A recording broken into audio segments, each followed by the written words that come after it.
अस्सलाम वालेकुम dear students. उम्मीद करता हूँ सब खैरियत से होंगे। न्यू नाइट मैथमेटिक्स का हमने चैप्टर नंबर 4 स्टार्ट किया हुआ था और उसका हमने फॉर्मेट 3 का क्वेश्चन 3 आज हमने सॉल्व करने। डियर स्टूडेंट्स, लेक्चर को एंड तक लाजमी देखना है आपने, ताकि आपको लेक्चर की समझ भी आ सके और स्टेप बाय स्टेप आपका जो कंसेप्ट है वो क्लियर हो सके।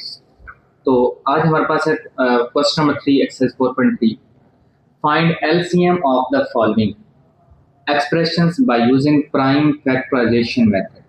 फाइंड मालूम करें, एलसीएम कहते हैं लीस्ट कॉमन मल्टीपल, ठीक है, लीस्ट कॉमन मल्टीपल जो आजाफिकल ऑफ द फॉलोइंग नीचे दिए गए दर्जल एक्सप्रेशंस जुमले को बाय यूजिंग किसका इस्तेमाल करते हुए, प्राइम फैक्टराइजेशन मेथड का, ठीक है। मुफ्रद तजज़ी के तरीके से आपने क्या करना है, इसका आपने एलसीएम फाइंड करना है, ठीक है स्टूडेंट्स। तो हम पहले एलसीएम की डेफिनेशन देख लेते हैं कि एलसीएम क्या होता है। तो प्रीवियस पेजेस पे आपके पास एलसीएम की डेफिनेशन है, लीस्ट कॉमन मल्टीपल, ठीक है। The LCM of two or more algebraic expressions, दो या दो से ज्यादा अलजेब्रिक एक्सप्रेशंस का जो एलसीएम है वो होता है इज द स्मॉलेस्ट, सबसे छोटा एक्सप्रेशन जुमला that is divisible by each of the given expression. जो हमें एक्सप्रेशन गिवन होंगी उन सभी का वो क्या होगा, डिविजिबल होगा। बात समझा, उन सब पे वो क्या होगा, डिविजिबल होगा। इसे हम क्या बोलते हैं, एलसीएम बोलते हैं, ठीक है। और एलसीएम का फार्मूला क्या है, LCM is equal to common factors जो कि हमने एचसीएफ में निकालते आए, और मल्टीप्लाई क्या करवाना अपने non common factor. Common factor पहले निकाल लेने हैं, बाकी जो बात जाएगी वो हमारे नॉन कॉमन फैक्टर होंगे, ठीक है। तो हम क्या करेंगे, मल्टीप्लाई करवाकर हमारे पास क्या बन जाएगा, एलसीएम बन जाएगा। फार्मूला याद रखिएगा, common factors multiply non common factors, ठीक है। तो हम चलते हैं एक्सरसाइज 4.3 क्वेश्चन नंबर 3 की तरफ। स्टूडेंट्स जी, क्वेश्चन नंबर 3 हमने एलसीएम फाइंड करना है। फर्स्ट पार्ट है 2a square b 4ab square 6ab। 2a square b, 2 वैसे के वैसे आगे, a स्क्वायर मतलब है कि a दो दफा है, a मल्टीप्लाई क्या हो जाएगा, b आ जाएगा। 4ab स्क्वायर 2 2 4, दो फैक्टर के 4 के हो गए, साथ में एक a और b स्क्वायर दो दफा आ गया। 6ab 2 3 6, इसके फैक्टर बन गए 6 के, और a और b साथ में वैसे के वैसे आ गया। अब एलसीएम निकालना है। एलसीएम में सबसे पहले आपने क्या देखना है, common factors multiply non common factor, ठीक है।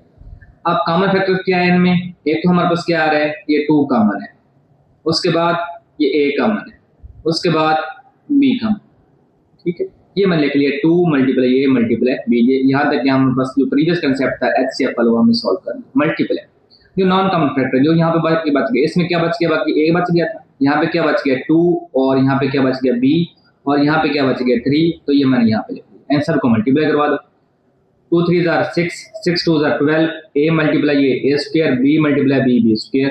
ये हमारे पास क्या आ गया, आंसर आ गया। इसे हम बोलते हैं एलसीएम, या बोलते हैं इसे हम जो अज़ाफ़े अकल, ठीक है स्टूडेंट्स, जो अज़ाफ़े अकल। Part number 2, x square plus x cube plus x square. तो first of all x square plus x हमारे पास क्या है, इसमें से हम एक्स कॉमन लेंगे तो क्या बन गया, हमारे पास एक्स बच गया, यहाँ पे क्या बच गया, एक्स प्लस 1 बच गया। X cube plus x square, इसमें से हम एक्स स्क्वायर कॉमन ले सकते हैं, यहाँ पे बच गया बाकी एक्स प्लस क्या बच गया 1 आ गया। एक्स स्क्वायर बाकी बात कॉमन ले लिया था। सेम वही formula, LCM is equal to common factor multiply non common factor.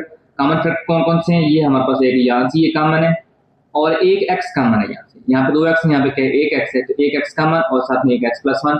बाकी यहाँ पे क्या बच गया था, एक एक्स बच गया था। हम क्या लिख दिए, मल्टीप्लाई, ये नॉन कॉमन फैक्टर था, ये दोनों क्या है, कॉमन फैक्टर है।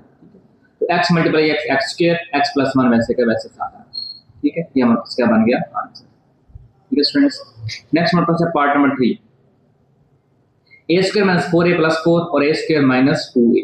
पहले हम इसको सॉल्व करते हैं, इसको फैक्टराइज करेंगे। a square minus 2a plus 4, हमने मिडिल टर्म को ब्रेक कर दिया, ये बन गया a माइनस 2 और a माइनस 2। यहाँ से a कॉमन ले तो a माइनस 2, यहाँ से माइनस 2 कॉमन तो a माइनस 2 यहाँ पे कॉमन आ गया। आगे हमारे पास a स्क्वायर माइनस 2a, इनमें से a कॉमन ले लें, बाकी क्या बच गया यहाँ पे a माइनस क्या बच गया यहाँ पे 2। एलसीएम लेने कॉमन फैक्टर। अब इसमें और इसमें कॉमन फैक्टर्स क्या है, एक जो यहाँ पे a माइनस 2 और एक यहाँ पे ये a माइनस 2 कॉमन आ गया, बाकी यहाँ पे क्या बच गया, a बच गया, तो और ये भी नॉन कॉमन फैक्टर और ये भी a माइनस 2 क्या है, नॉन कॉमन फैक्टर। इकट्ठा लिख लिया हमने, क्या बनेगा, ये आ गया a माइनस 2 और a माइनस 2 मल्टीप्लाई होगा तो दोनों सेम है, इसकी पावर 1, इसकी पावर भी क्या है 1, 1 प्लस 1 क्या हो जाएगी 2 हो जाएगी, a माइनस 2 होल स्क्वायर बन जाएगी, ठीक है स्टूडेंट्स। उम्मीद आपको समझ आ गई होगी, अगर ना भी समझ आई हो तो आपने कमेंट सेक्शन में लाजमी पूछना है, ठीक है, और या वीडियो को पॉज करके आप इसको दोबारा देख लेंगे, ठीक है। पार्ट नंबर 4 है हमारे पास x4 minus 16 and x cube minus 4x। x4 minus 16 इसको हम लिख सकते हैं x स्क्वायर होल स्क्वायर, 2 2 जार क्या हो जाता है 4 माइनस 16, 4 का स्क्वायर होता है 4 4 जार 16 होता है। तो ये बन गया हमारे पास a square minus b square बन गया फार्मूला। एक दफा इसको माइनस में, एक दफा प्लस में, x स्क्वायर माइनस 4 और x स्क्वायर प्लस 4 आ गया। यहाँ पे इसको अगेन क्योंकि माइनस में है, प्लस को हम वैसे के वैसे रखेंगे, ये माइनस में है तो x स्क्वायर का स्क्वायर है x का, माइनस 4 का स्क्वायर है 2 का स्क्वायर आ गया। ये अगेन बन गया a square minus b square बन गया। इसको हम लिख सकते हैं x माइनस 2 और x प्लस 2 और साथ में x स्क्वायर प्लस 4 वैसे के वैसे आ गया। नेक्स्ट हमारे पास एक्सप्रेशन है x क्यूब माइनस 4x। यहाँ से हमने x कॉमन ले लिया, यहाँ पे क्या बच गया भाई x स्क्वायर माइनस क्या बच गया 4 बच गया। ये अगेन यही चीज बन गई, ठीक है। अगेन ये हमारे पास क्या बन गया x माइनस 2 और x प्लस 2। अब हमने एलसीएम निकालना है, common factor multiple non common factor. अब कॉमन फैक्टर कौन कौन से हैं देखें, ये दो और ये दो आपस में क्या है कॉमन है, वो मैंने यहाँ पे लिख लिया। नॉन कॉमन कौन से हैं, दरमियान में मल्टीप्लाई लगा, एक हमारे पास x है और एक हमारे पास क्या बच गया x प्लस 4। कॉमन भी लिख लेने हैं पहले, उसके बाद आपने क्या लिखने हैं नॉन कॉमन फैक्टर लिखने हैं। कॉमन वाले में से एक एक और नॉन कॉमन में से सारे आ जाएंगे, ठीक है। तो यहाँ पे x प्लस 2 x माइनस 2 ये किसके इक्वल है x स्क्वायर माइनस 4 के, ये मैंने यहाँ पे लिखा है x minus 4 x square minus 4, ये x बार वैसे के वैसे आ गई ये वाला। अब यहाँ पे था x स्क्वायर प्लस 4, ये भी a माइनस b और a प्लस b बन रहा है। अगेन x 4 माइनस 4 4 जार 16 यानी a square minus b square का अगेन फार्मूला बन गया, ठीक है फ्रेंड्स। नेक्स्ट हमारे पास है part number 5, 16 minus 4x square x square plus x minus 6 4 minus x square. पहले हम इसको सॉल्व कर लेते हैं। 16 माइनस 4x स्क्वायर हम यहाँ से 16 कॉमन ले लेंगे, सॉरी 4 कॉमन लिया, 4 4 16 एंड 4 पर 4x स्क्वायर आ गया इज इक्वल टू 4। ये 2 का स्क्वायर बन गया माइनस ये क्या बनेगा x square, a minus b बन गया, x square minus b square बन गया। इसको हम लिख सकते हैं एक दफा माइनस में और एक दफा प्लस में, 2 माइनस x और 2 प्लस x आ गया, ठीक। और ये 4 वैसे के वैसे आ गया। अगेन हमारे पास आ गया x square plus x minus 6, ये बन गया। इसको हम ब्रेक करेंगे, मिडिल टर्म को फैक्टराइज करेंगे, x square plus 3x minus 2x minus 6 और यहाँ से हमने x कॉमन लिया, यहाँ पे क्या बच गया x प्लस 3 माइनस 2 कॉमन लिया तो 2 3 जार 6, यहाँ पे क्या बच गया x प्लस 3, यहाँ से हमने x प्लस 3 कॉमन ले लिया तो यहाँ पे क्या बच गया बाकी x माइनस 2 बच गया, ठीक है। नेक्स्ट हमारे पास है 4 माइनस x स्क्वायर। अगेन ये 2 का स्क्वायर है और ये किसका स्क्वायर है x का स्क्वायर है, ये बन गया एक दफा माइनस और एक दफा प्लस में 2 माइनस x और 2 प्लस x। अब देखिए हमने सारे फैक्टर बना लिए तीनों के, ये भी फैक्टर बन गया, ये भी हमारे पास फैक्टर बन गए और ये भी हमारे पास क्या बन गए फैक्टर बन गए। अब इनमें से देखिए कॉमन क्या चीज है, एक कॉमन तो हमारे पास आ रही है, इधर 2 माइनस x है, इधर बचा है x माइनस 2। इसको आप माइनस कॉमन लेंगे ना तो ये बनेगा x प्लस 3 और यहाँ पे माइनस आ जाएगी और ये बन जाएगा 2 माइनस x हो जाएगा, ठीक है। ये प्लस में हो जाएगा और ये किस में हो जाएगा कन्वर्ट हो जाएगी। अब ये माइनस भी आ गया। अब 2 माइनस x